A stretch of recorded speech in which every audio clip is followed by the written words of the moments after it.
كل لفة عقرب ساعة، عمري بيتسلسل بيعدي، الناس والدنيا بتتغير، حتى الحديد بيصدي، وانا الوحيد اللي واقف مكاني ثابت. ما في ناس اختارت سكة صابت وناس اختارت سكة خابت. ويا ترى محمود بيرم كانت سكته ايه؟ والان حيوا معي صانع الحياة محمود بيرم. فليتفضل. السلام عليكم. اسمي محمود بيرم فشوق، في قصة مشوار صانع حياة من تأليف. انا كنت عايش ومقضيها، ما كانتش فارقة معايا الدنيا ولا اللي فيها، بيعدي يوم ورا يوم ومفيش تغيير، حاسس بضيقة وتفكير كتير. اليوم اللي كان بيعدي هو نفسه اليوم اللي جاي، مفيش حاجة بعملها نافعة غير اني محسوب على الدنيا اللي حي. غرق في الدنيا مش عارف نفسي رايح فين. سألت اصحابي اللي بمشي معاهم، هو احنا هنفضل كده لغاية فين؟ قالوا لي ما احنا مالنا مقضينها والعيشة زي الفل، في ناس غيرك وغيرنا شايفة الذل. فكك من اللي انت فيه بقى وما تقفلناش، طالما انت اكل وشارب بتتفسح ببلاش. ايه رأيك؟ ما تيجي معانا نروح نلعب على القهوة شوية؟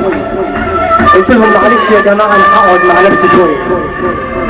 حسيت وقتها بجد اني عايز اقعد مع نفسي، محتاج بجد اطلع كل اللي في نفسي. سألت نفسي سؤال، هو انا عايش ليه؟ عايش منظر فيها؟ لا ده انا لازم اتغير واعمل حاجة في حياتي مفيدة تميز زي حاجة يكون ربنا راضي عليها. بدأت اغير اسلوبي مع ابويا وامي، عرفت انهم كانوا خايفين عليا وشايلين هم، وبدأت ادور على صاحب يتصاحب بجد، مش صاحب علشان مصلحته يمشي مع اي حد. الحمد لله لقيت الصاحب اللي يشبهني، اللي لما اجي اراجع الغلط ينبه. اصحاب على عهد ماشيين في الخير وواثقين في ربنا كتير. الساعة دي عرفتنا اننا اتخلقنا علشان نبني ونعمر، علشان في ناس تانية مش بتحب غير انها تضر. سمعنا ان صناع الحياة بتبني وتعمر، قلت لصاحبي ايه رأيك؟ ما تيجي نتطوع في صناع الحياة.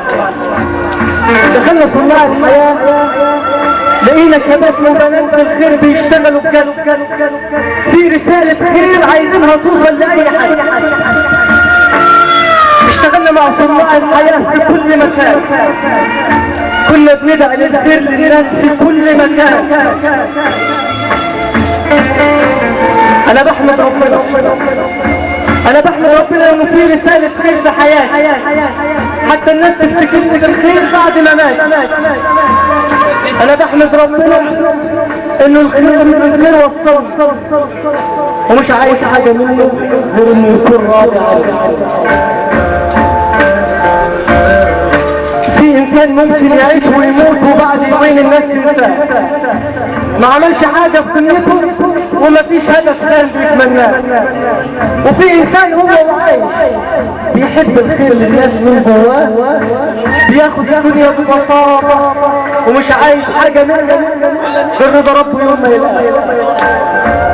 ولما بيموت بيفضل موجود هو وعمل جوه قلوب الناس، علشان كده الناس عمرها ما بتنساه.